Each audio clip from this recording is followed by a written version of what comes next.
Doy ahora la palabra. I now give the floor to His Excellency Ramadan Abdallah Mohammed Gok, Minister of Foreign Affairs and International Cooperation in the revitalized Transitional Government of National Unity of South Sudan.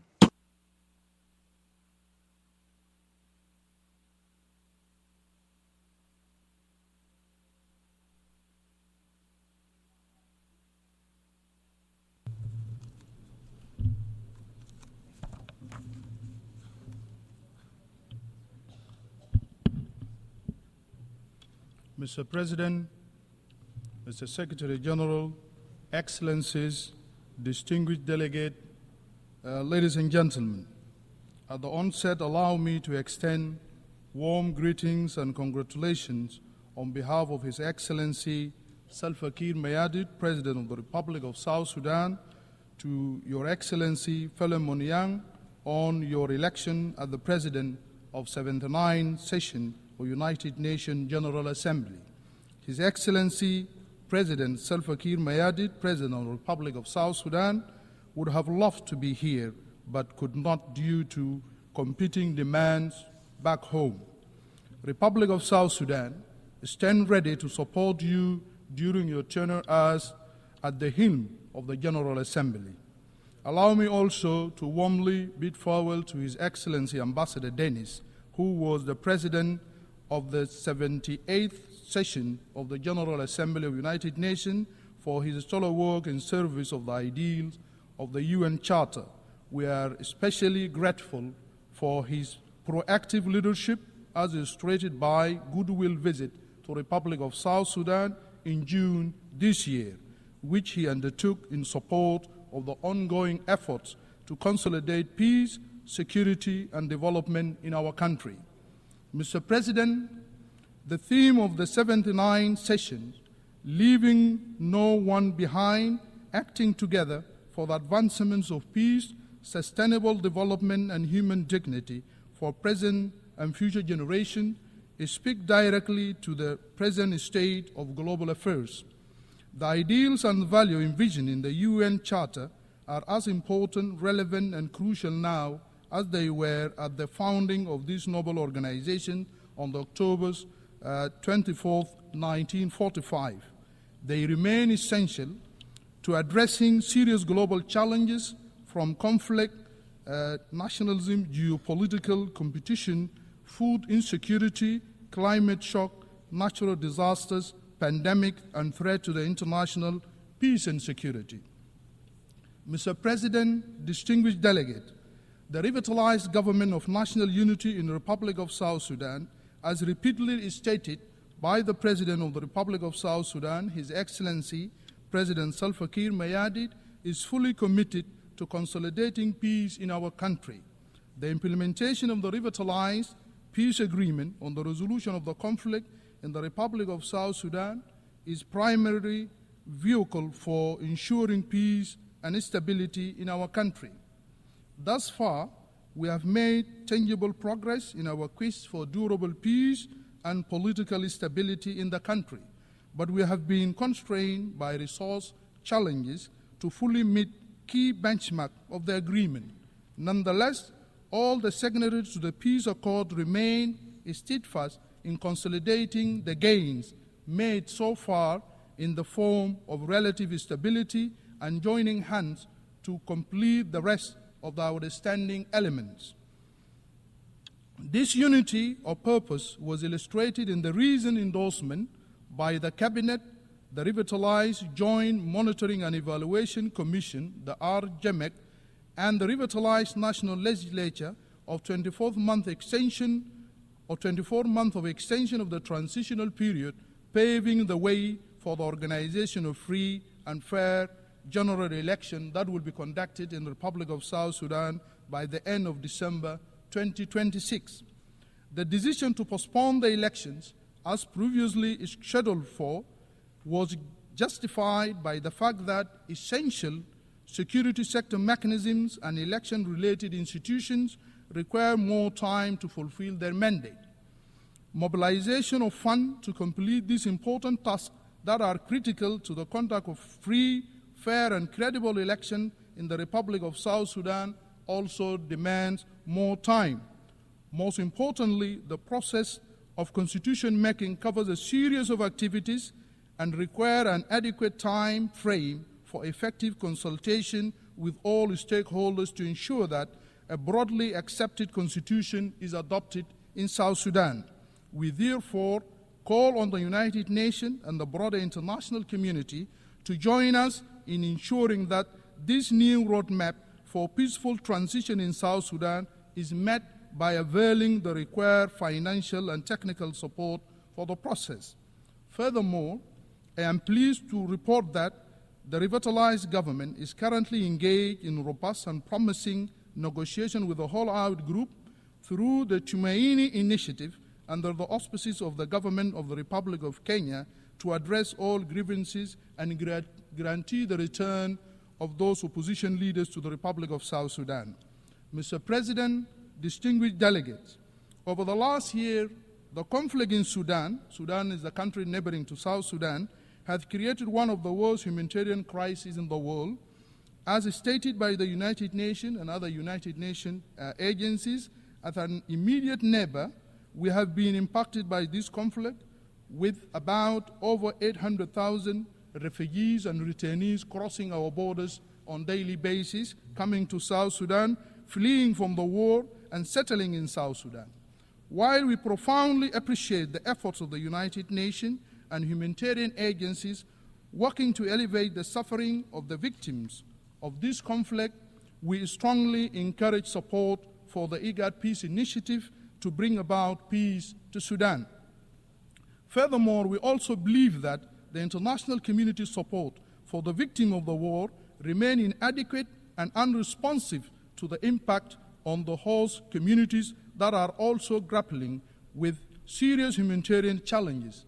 Therefore, we are calling on the international community to expand their support and closely engage with the government of the Republic of South Sudan to mitigate and navigate impact of war on all victims.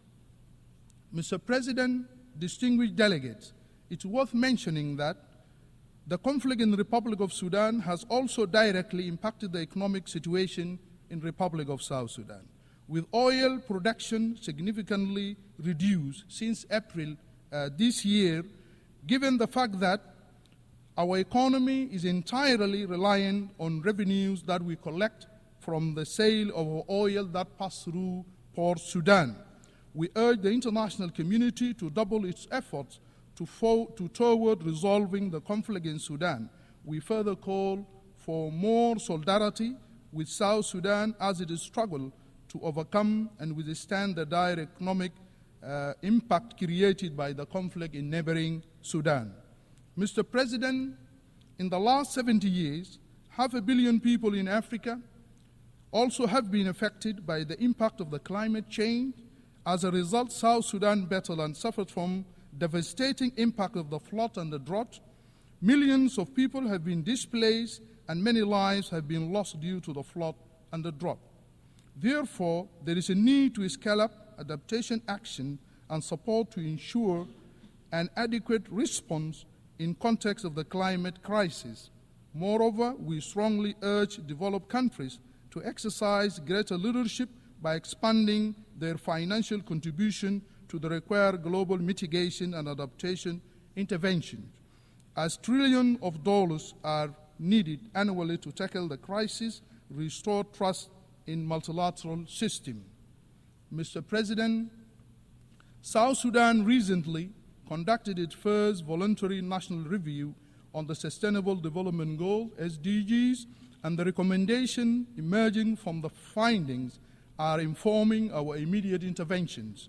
Moreover, our revised national development strategy and annual budget are crafted around a commitment to the SDGs. Furthermore, the Ministry of Finance and Economic Planning and the National Bureau of Statistics, with support from the UN agencies and our development partners, are working to strengthen the capacity of the national statistical system to collect quality and analyze timely and reliable data.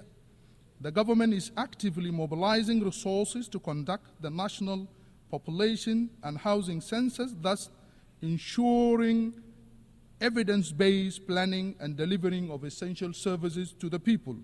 As South Sudan capacitates its statistical system and bolsters its analytical capabilities, the government is using the multidimensional poverty index measuring to guide related policies, designing multi-faceted intervention to improve the life of the disadvantaged group and track progress. Mr. President, in recognition of the role of the women in public life in South Sudan, I am delighted to report to the Assembly that South Sudan is making great strides and improvement in gender equality. The government of South Sudan believes that the active engagement of women in governance and decision-making is crucial and critical to ensuring that implementation of commitment contained in the peace agreement that was signed in 2018 and the Mobutu Protocol, the Action National Plan on the United Nations Security Council Resolution 1325 and the SDGs 2030 Agenda and African Union Agenda of 2036. UNCSR 1325 is practically powerful advocacy tool for equal representation in national governance. As a reflection of our commitment to gender equality, South Sudan Transitional Constitution enshrined 35%, which is affirmative action provision for women in all structures of our government. The peace agreement also mandated the establishment of Women Enterprise Fund to support our women, which shall serve as a vehicle for availing resources that can leverage the entrepreneurial and innovative energies of our dynamic female population. We strongly believe that all these initiatives align with the theme of leaving no one behind. Mr. President, distinguished delegate, South Sudan is a young country in terms of its population, with young people constituting over 70% of the population of our country. This demographic reality can be harnessed for a better future through proactive and progressive investment in the youth. The Republic of South Sudan aims to develop a robust education policy that is focused on unlocking this potential through job creation and innovation and benchmark under the provision enshrined in the African Youth Charter and United Nations Resolution on Youth-Related Empowerment. The Ministry of Youth and Sport in the Republic of South Sudan and our National Assembly are jointly working on legislation for the National Youth Service and Youth Enterprise Development Fund that will enhance the capacity of our youth. Once these two documents are adopted, these two laws shall create the necessary condition for the empowerment of our youth. Therefore, we call on the United Nations and international community to augment our efforts to enhance the level of technical and financial support to the government in the spirit of government agenda and better future envisioned by the Pact for the Future agreed to at the recently concluded Summit of the Future here in New York. Mr. President, South Sudan Universal Health Coverage Service Index is among the lowest in the region and globally. This is attributed to conflict, economic crisis in the country, and consequence of climate change, resulting in a fragile health system. Maternal and infant mortality rates remain the worst in the world. As such, Government of Republic of South Sudan commit to invest in a durable, accessible, and standard strengthening health care system. We are committed to optimal health and well-being of our citizens via a primary health care approach as the most inclusive, equitable, and cost-effective path to universal health coverage. Provisions of preventive health service through national programs such as malaria, HIV/AIDS, TB, routine immunization, and maternal and child health programs, including nutritional health service, is crucial for the reduction of the economic burden of health care expenditures for households and the health care system in South Sudan. pandemic preparedness and response through a multi-sector approach, but put us on a path to tackle public health emergencies, such as responding to the current mpox pandemic and other diseases epidemics in the country. Most importantly, our commitment to address the burden of both infectious disease and rising burden of non-communicable disease as we aim at reducing mortality rate remains our top priority. Succeeding to achieve all the above will promote sustainable development goals of health target of 2030, which will enhance the strategies for Africa we want by 2063. Mr. President, as part of our commitment as a country to transforming education, and the government of South Sudan recognize every child's right to quality education, as well as addressing the issues of access, equity, and inclusion. Based on this premise, the government commitment has been translated into several actions or interventions. Primarily, His Excellency President Salva Kiir Mayardit reiterate that government policy of universal basic education for all children, regardless of their background or gender, in February 2023. This has made a considerable impact on not only in improving enrollment and retention in school, but also in combating early and forced marriages that have been compelled by many girls to drop out of schools. Consequently, we have achieved enrollment and retention of almost 3 million learners at the primary education level, almost attaining gender parity. Mr. President, as you are aware, His Excellency President Salva Kiir, President of the Republic of South Sudan, is the incumbent chairperson of East Africa Community, has constantly emphasized that need for maintenance of peace and security in the East African region.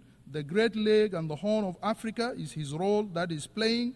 The President's effort aligns with the theme of this 79th session of the General Assembly and the Secretary General call in the Summit of the Future. Mr. President, one of the main impediments of South Sudan's full realization of sustainable peace and security is the fact that the Security Council continues to maintain sanctions, individually target sanctions, and the arms embargo despite our call and the call from the African Union and IGAD for this sanction to be lifted. These punitive measures have created a negative impact, restraining South Sudan's full potential by preventing the government from maintaining effective deterrence against negative non-state actors that foment violence and insecurity in our country. Furthermore, potential investors in various sectors believe that South Sudan is under broad sanction and as a result refrain from investing in our country. As a country, we have experienced relative peace and stability for the last 6 years, and continued imposition of these punitive measures is not reflective of the progress we have made so far.